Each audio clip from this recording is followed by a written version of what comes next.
Good afternoon, my name is Alejandro and I'm going to present you the results of the final laboratory practice.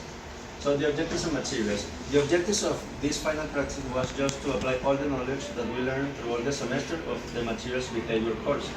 And the materials are just two kinds of steel, steel 1045 and steel 1018. Just getting through it, the results and analysis. We performed three kinds of mechanical tests: tensile test, impact test, and harness tests. And lastly, we performed a metallographic analysis for both kinds of steels. So just getting through it, the impact test. So these are the values obtained. And you can see that for steel 1045 we have 31.6 pound-feet, and for steel 1018, 32.9. So this value is higher. That's because steel 1018, well, you can deduce that it is more resistant to impact. It absorbs more energy before fracture. And the kind of fracture of steel 1018 was ductile, and for steel 1045 was brittle. Regarding the harness test, we performed the harness test for three kinds of machines: Rockwell, Grinnell, and Vickers. And just by looking at these numbers, you can clearly see that in all the harness tests by all the machines, the number of steel 1045 is higher than the one of steel 1018. So that, by that you can deduce that steel 1045 is more resistant to penetration. And that is because steel 1045 has more carbon content on its structure. Regarding the tensile test, well, for steel 1045, here you have the numbers of the results, and but let's pay attention to the tensile strength. So for steel 1045, we have more than 100,000 psi.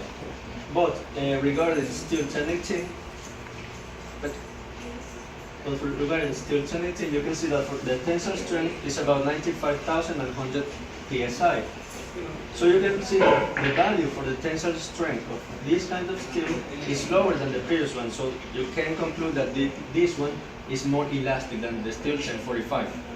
Here are the graphs of both kinds of steel, steel 1018 and steel 1045.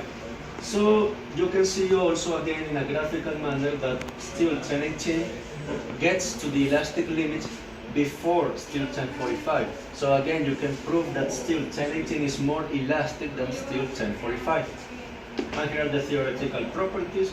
So for steel 1018, image 1 is steel 1045, the second image. And by looking at the harness numbers, you can by comparing those to the practical results, it's about a difference of between 20 and 30%.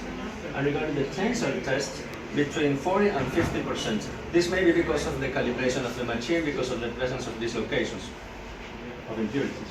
And lastly, we did a metallographic analysis. So we compacted both kinds of structures, steel 1018 and steel 1045.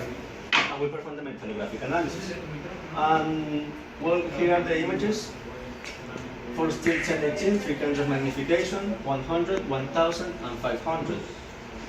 So, in this part we had to calculate the grain size at 500 magnification.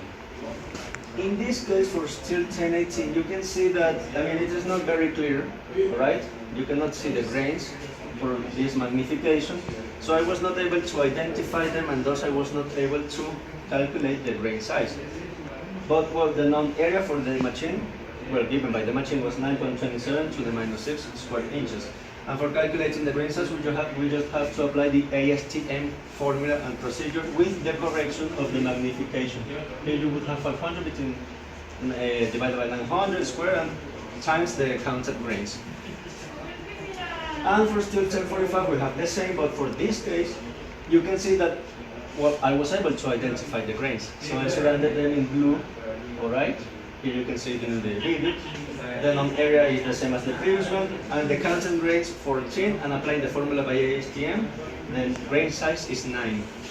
So the conclusions of this practice is that I learned how to use all the machines in the laboratory, here of mechanics, and I concluded that for steel 1018, well, it is more elastic than steel 1045.